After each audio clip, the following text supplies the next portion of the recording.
I need help. I need help to target these corrupted cops. I'm not getting the support from my agency or any other agency because of the corruption. I got lucky. Jeff Pearce and Randy Torgerson. And Randy's going to talk about why they went to Yuma, Arizona and met with me as a drug enforcement agent. It is a true story.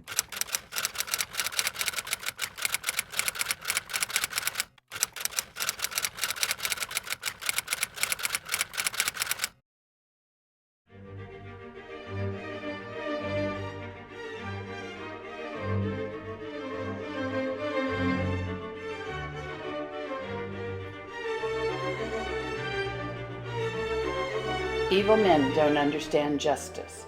That's the focus of this podcast series. In this episode, I will be interviewing Randy Torgerson. He was one of the private investigators in this case, and he's one of the co-writers for Path of the Devil. Jeff Pearce is no longer here with us. He died a few years ago. Actually, he died when the COVID broke out. I will see you again. You are never forgotten, man. Randy, I'd like to have you talk a little bit about how you got started with this case and how things got going in LA.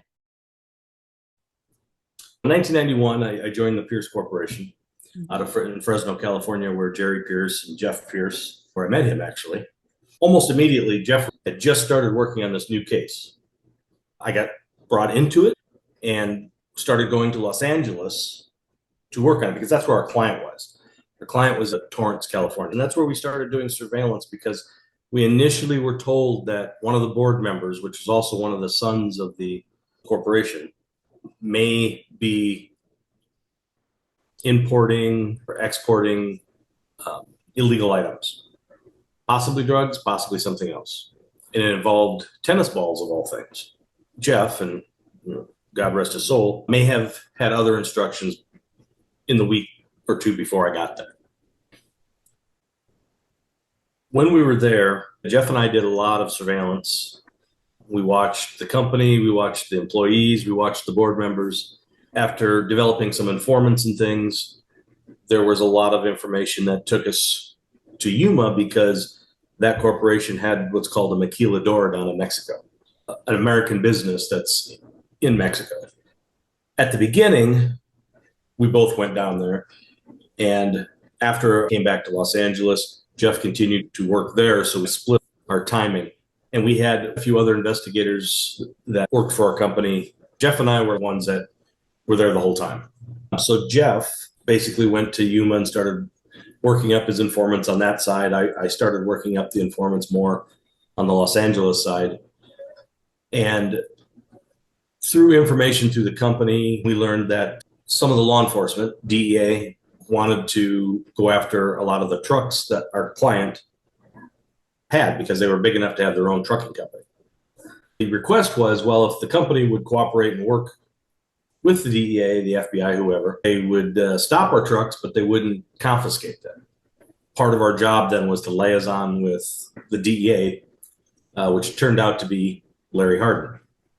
Mostly we were just developing informants, obviously to get information to help the DEA. I mean, that was the bottom line to it. And coming to some realizations this many years later, how they tried to stop the case. They tried to stop it with so many people, but not come directly to Larry. But if they could get other people around him to shut him out, that was in their mind their way to shut the case down. So in other words, the three of you really kept focus on your own integrity in the work that you were doing. We had one goal, and it was to catch the bad guy. Larry couldn't be bought off, and I guess apparently we couldn't either because we had a big enough budget. It wasn't an issue of money. It was an issue of trying to see it through. I want people to know that Larry, Jeff, and I, we don't put money first. Our integrity is what's important to us.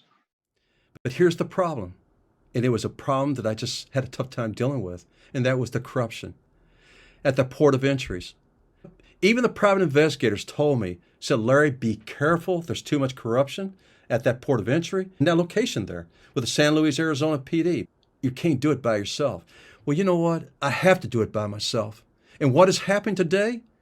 It's like it's all over again. It's just incredible, but it's even worse what's going on. And I'm not going to be able to stop this if we can't stop the corruption within America. And that was my problem, is trusting. And so I developed that relationship with those PIs. I trust the private investigators more than I trust a lot of guys I was working with in that community. I will continue to explain that throughout the podcast. I will talk about it in the book, Path of the Devil. Thanks for watching. If you like what you saw, click like and subscribe below.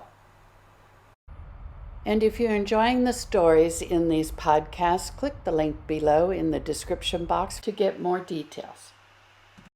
This is the end of this episode of Evil Men Don't Understand Justice.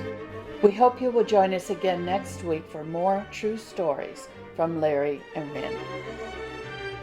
You will also enjoy Larry's other 2 books, Fighting My Greatest Enemy, Myself, and Home is Never the Same.